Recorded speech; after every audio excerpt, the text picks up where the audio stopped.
is for. And the only way not to waste a life is to key off of the Almighty, to know what He would have you be. Jesus has something to say about it because He's really jealous that you don't waste your life tonight. Really jealous. You're all students. Most of you are students. And therefore, most of your life is in front of you. For most of you. Not all of you. Some of you have already lived most of your life. But for most of you, it feels like it could go on a long time. And Jesus is very jealous that you not waste it. If He were here, I think He would say, a person's life does not consist in the abundance of his possessions. Life is not about accumulation. It's not about getting stuff. I think that's what Jesus would say to you right off the bat in America. And then He would tell a parable. A land of a rich man produced plentifully.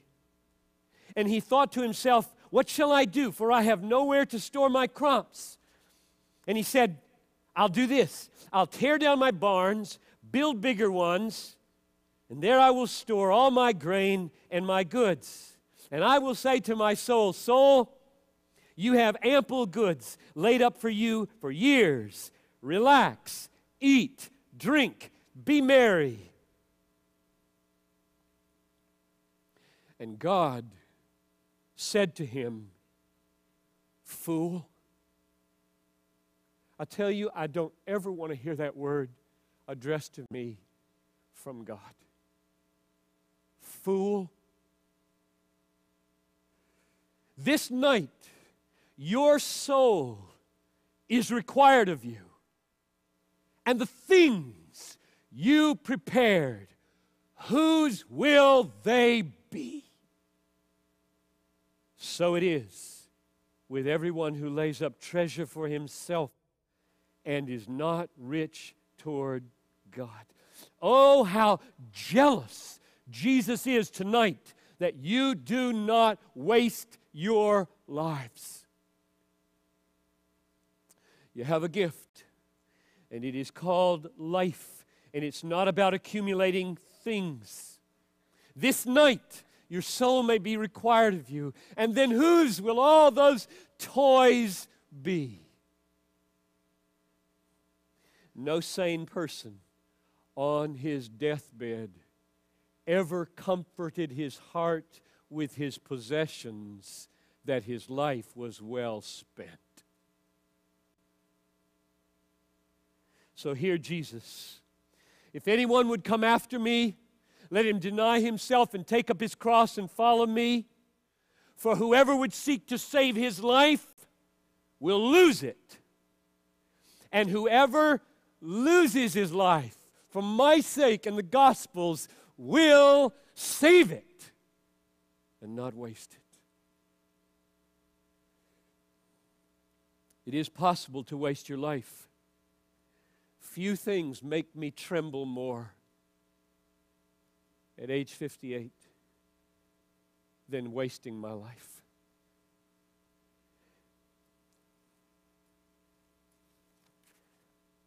You'll read about this in the book if you read it. I grew up in a Christian home, and this was hanging over the sink in the kitchen from the time I was a tiny little child. And every morning I would get up and run into the kitchen, and there it would be. Only one life, 'twill soon be past. Only what's done for Christ will last. Which communicated to me over the years as a child, you can waste your life. You can really waste it. It was built into my heart as a little child. Don't waste it. My dad told the story, one of the most moving I can remember as a little kid, sitting, hearing my father preach as an evangelist, and my father's eyes could really blaze in preaching. He always began the sermon with a joke, but it wasn't very long before his eyes were blazing, and he was telling stories that would make you cringe. And one of them was a revival meeting in which, at the end of the meeting, an old man that everybody had been praying for decades evidently walked to the front, I think aged something like 78, and just wept and wept and wept as my father sat beside him on the pew. And all he could say was, "I've wasted it, I've wasted it, I've wasted it." And when I heard my dad tell that story, and I heard it numerous times, and I remembered that plaque, I felt with every fiber of my being, I will not waste it. You get one crack, and there's no replay. And you can throw it away, or the opposite. I'm 58, almost, a couple of weeks, and the river of my life is really flowing fast over the precipice of my days.